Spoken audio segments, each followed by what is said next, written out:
Welcome back to the channel, everybody. What is going on? So tonight, I really haven't done a lot because I've been driving and working all day. I've been on a very hot and sweaty day. Not too bad, but it's been sweaty for the job I've been doing. And I had the opportunity to stop at a Lowe's truck stop on my way down to Nashville, Tennessee. And while I was in there, I was just kind of joking around with the manager. I said, "Hey, do you have any of these broke 140/30 trucks that you're getting ready to send back that I might be able to get some parts off of?" And he said, "Yeah, I got a couple of them. I'll let you rub my parts." And so I only gave him $1, but he was content with that. And what I've got is getting them out right here, especially this one. I've got these 4 little fuel tanks that I took off 1/43 scale fuel tanks that don't quite know what I'm going to do with them yet, but I'll do something with them. Maybe modify them, use them for air tanks or something, or maybe even a fuel tank up underneath a passenger car or something. I don't know. I'll do something with them, but I got it for everything for $1. Uh, and I got some of these little steps that came off of a Kenworth. Wherever that would just disappear to. But anyways, so I got those 8 pieces for $1. Because like he said, they were going back, they were broke, and no reason for somebody not be able to use them for parts. So for $1, I got 8 pieces.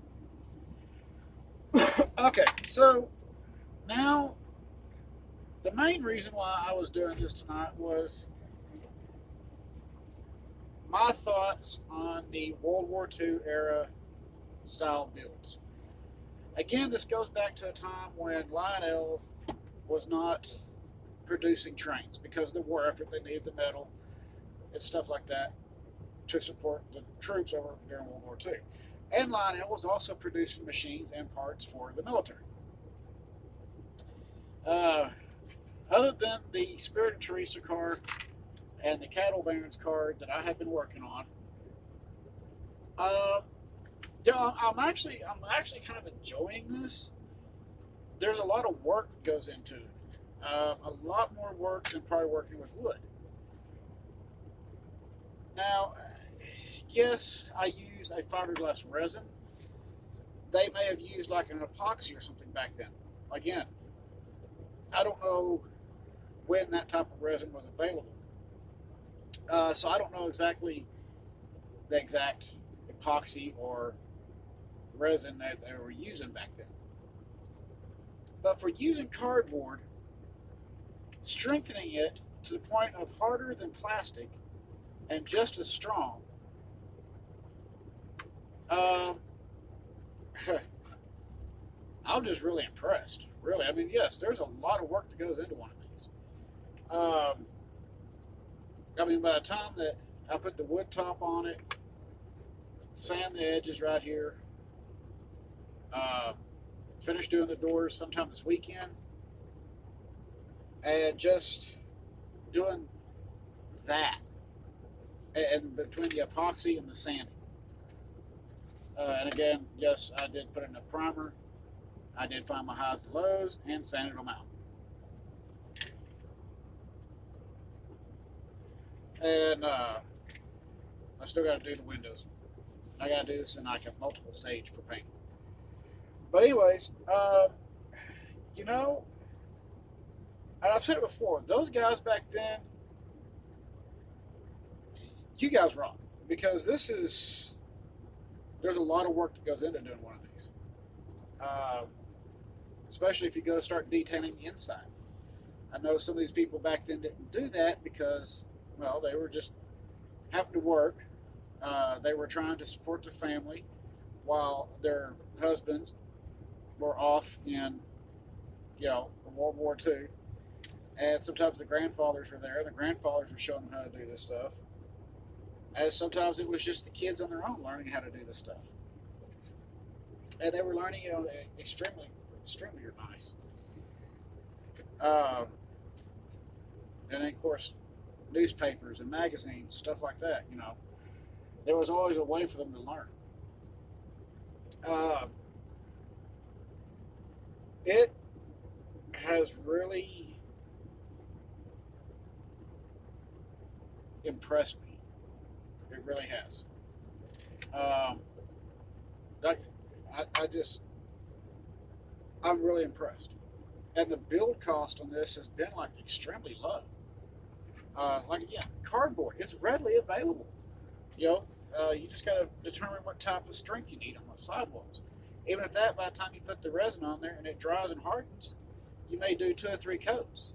Okay, but even at that, it's very, uh, it's very strong. Uh, I have really been impressed with it and the amount of work that goes in with this. And I just, there's not enough I can say about it. This World War II era stuff that these guys are building, holy crap. Anybody that says that your grandfather or great grandfather that fought during World War II, or maybe had been at home supporting the war by going to work and was still building trains like this, and says that, you know, oh, that was one of the easiest things to do. It is quite easy after you do about the first two. You learn from your mistakes on these real quick. But it's an amazing, amazing adventure building one of these. Uh, it's just, it's mind blowing. It really, truly is, because you just don't, you wouldn't think about it being that difficult. And it can be. It can be very difficult. All the way up to the sidewalls in here. These have all been resin. The door's been resined. The little cabinet right here has been resined. I still got to cut the opening here and do doors here, add steps, under detailing. I would hate to think that they were actually making some of the stuff by taking cardboard and rolling it, and then resining it, and shaping it. That would be, whew, my God, can you imagine what that would be like? I mean, we all sit there, we take things for granted. They didn't take stuff for granted. Um, and that is a big recycle project. As much as I hate to say that, when you look at modern day times, as much recycling as we do in today's times, they were recycling products long before this.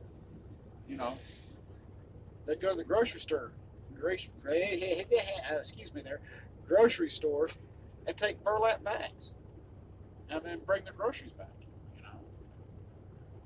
Paper bags were used and reused. Trash bags or be put into a compost. But this, and I hate to say this, even after the details get added into it and it gets painted, honestly, this will outlast any plastic. I can guarantee it. I can guarantee you can take this, stick it outside after it's fully done for a year or two. You might get some warpage, but the plastic's going to be brittle. This won't. Because once you sealed everything up, it's sealed. It's not going nowhere. Am I going to put that theory to the test? Maybe one day. Just to see what happens. Who knows? But I'm super impressed with it. I think once, because I'm still working on the articulate, but once the articulate done, I may try to build a kinky Cheryl in this. I mean, this is almost kinky Cheryl style, but it's not. This is more like a cattle baron's design of I'm going to show my wealth, but at the same time, I'm going to keep it simplicity or keep it simple. However you want to say that.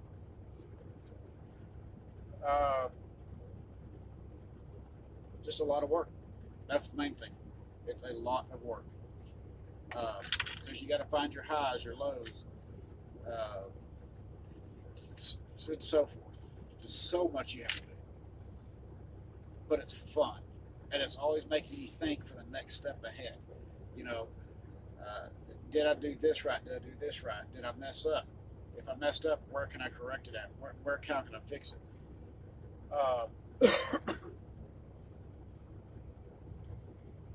It's an amazing feat. And I urge y'all all, if you haven't tried to build one of these yet like this, try it. I guarantee it's going to drive you crazy, but at the same time, you're going to sit back going, that's kind of neat. And really, right now, it's not that heavy. This would be like the same weight as just an MTH body shell, MTH Premier, or a Lionel Legacy body shell for one of their 21-inch cars, without all the under detailing and everything. Once you put the under detailing in there, it's going to get its proper weight. Give it a shot. So that is my thoughts on this. Y'all tell me what y'all think. And again, if you haven't tried this, I'm going to urge y'all to try it. I think once so many people like it, or try it, you might start liking it. And some people might go, I'll just wait and go buy the model when it comes out. It's a whole lot faster. But at the same time, it's also a part of you going into it. I am urging you to try this. This is a lot of fun. Yes, there's a lot of work into it. Yes, you're going to be doing a lot of filling. Yes, you're going to be doing a lot of sanding. End result is it's something you're proud of. And it's a very old school World War II technique that was used to continue building trains at home during the war. I wish I would have brought the railgun cannon with me, but I didn't. I left it at home because I got a line on some scale flat cars. My oldest son, contacted me about them, and he's got a friend of his that's selling them. So I may get a chance to get to Cleveland, Tennessee, and go check them out. And they might get used for the rail cannon. And again, that one there again is all built out of cardboard and resin, and it's hard as a rock. It's been completely sealed. So, and I really don't want to continue building things like this because, man, I'm getting really into it, and I'm enjoying it. It's a lot of fun, a lot of work.